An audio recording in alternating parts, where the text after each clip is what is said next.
حکم نظر بندی ملا، کیا کرو کیسے رہائی ہوتے ہوتے رہ گئی۔ اللہ تعالیٰ ہمیں ایمان کی وہ سطح عطا فرمائے۔ اگر ہم قرآن و سنت کو غور سے پڑھیں میرے دوستو، پتہ چلتا ہے کہ اللہ تعالیٰ نے اس دنیاوی حیات کو حیات بھی ہونا اس کا گویا تسلیم نہیں کیا، اور یہ فرمایا کہ اگر اصل حیات تمہیں دیکھنی اور جاننی اور سمجھنی ہو تو ان الدار الآخرۃ لہی الحیوان،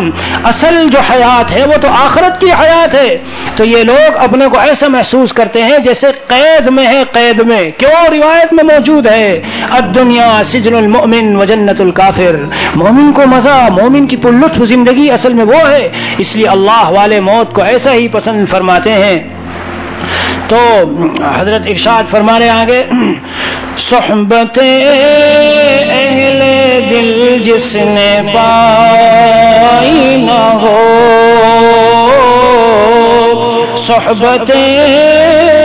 اہل دل جس نے پائی نہ ہو، اس کا غم غم نہیں، اس کا دل دل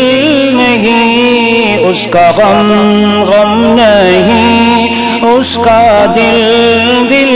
نہیں۔ صحبت اہل دل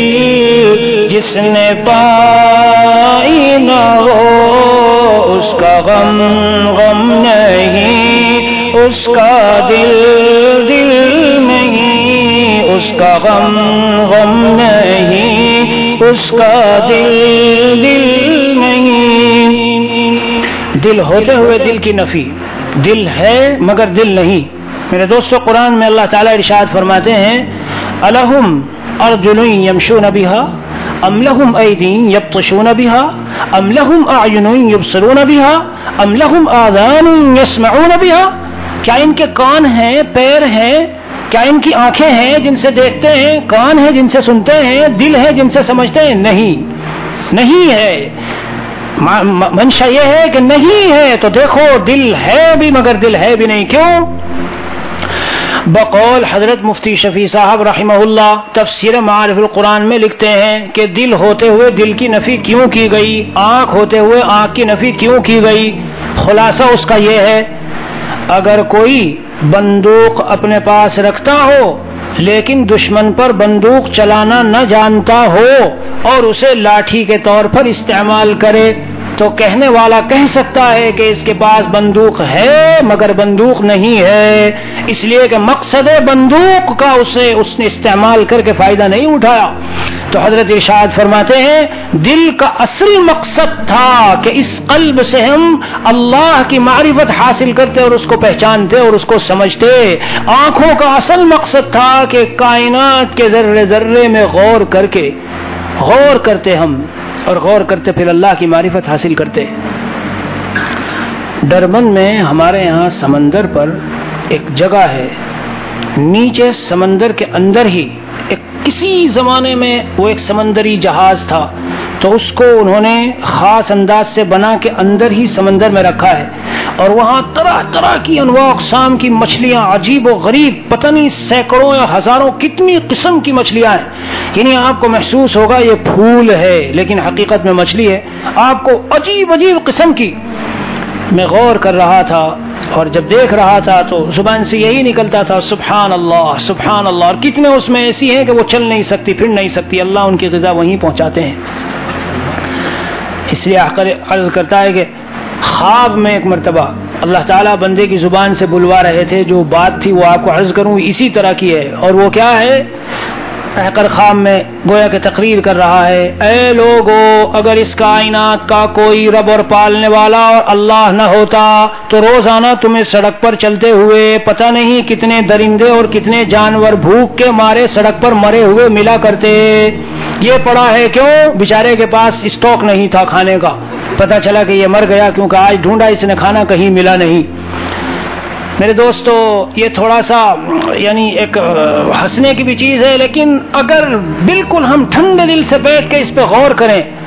آج تک پوری زندگی میں ایک بھی واقعہ ایسا نہیں ملا مجھے خود اپنی زندگی میں کہ میں ٹہلنے کے لیے سڑک پہ نکلا 2-3 کلومیٹر چلا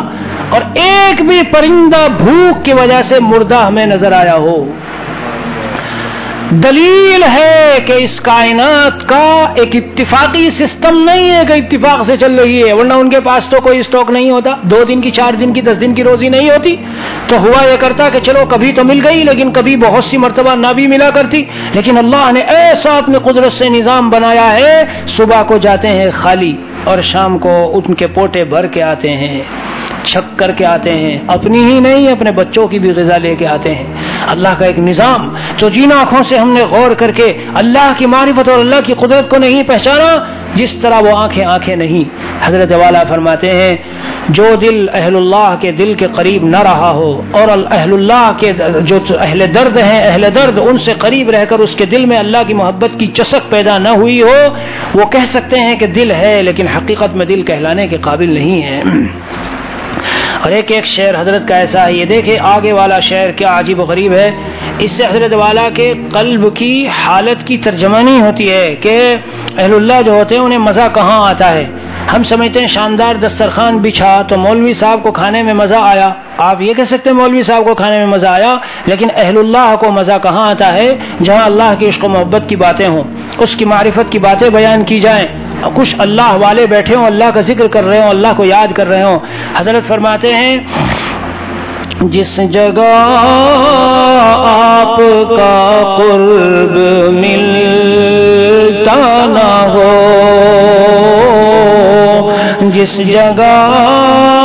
آپ کا قرب ملتا نہ ہو کہ منزل بھی وہ میری منزل نہیں ہو، کہ منزل بھی وہ میری منزل نہیں۔ سمندروں پہ لوگ جاتے ہیں گھومنے، انگریز ننگے پھر رہے ہیں، بہت ننگا پن مچا ہوا ہے، نگاہوں کی حفاظت، ایمان کی حفاظت، دل کی حفاظت کا سوال ہی نہیں۔ ایک عام مسلمان نے اور ایک دنیا کے رہنے والے انسان نے تو اسے اپنی منزل سمجھا کہ میں جاؤں گا، سیر و تفریح کروں گا، طبیعت میں کچھ سکون ملے گا، کچھ طبیعت بہل جائے گی، 8 دن 10 دن سمندر پر خرچ کر کے آ رہے ہیں۔ حضرت والا فرماتے ہیں وہ جگہ جہاں آپ کا قرب نہ ملتا ہو، وہ منزل اگرچہ ہوگی جس کی ہوگی لیکن اہل اللہ کی وہ منزل نہیں ہوا کرتی۔ اہل اللہ کی منزل تو وہی ہے جہاں اللہ کا قرب مل رہا ہو۔ اور غیر حق سے لگاتا ہے جو اپنا دل، غیر حق سے لگاتا ہے جو اپنا دل، تیری الفت کے غم کا وہ حامل نہیں۔ ایک شعر حضرت کا آگے دیکھیے کس قدر عجیب توحید لیے ہوئے اپنے اندر۔ آپ کا ہوں میں بس اور کسی کا نہیں، آپ کا ہوں میں بس اور کسی کا نہیں، کوئی لیلا نہیں، کوئی محمل نہیں، کوئی لیلا نہیں، کوئی محمل نہیں۔ اور جب بندہ اصل اللہ کا ہوگا تو دوستو مخلوق کے تقاضوں اور مطالبوں کو پیچھے رکھے گا اور جو اللہ کا حکم ہے اسے مقدم رکھے گا۔ یہی علامت اور پہچان ہے کہ بندہ خالص اللہ کا ہو گیا۔ آخری حضرت کا شعر ہے کہ کہہ رہا ہے یہ اختر ببانگے دوغل، کہہ رہا ہے یہ اختر ببانگے دوغل، بحر الفت کا کوئی بھی ساحل نہیں، بحر الفت کا کوئی بھی ساحل نہیں، بحر الفت کا کوئی بھی ساحل نہیں۔ سبحان اللہ.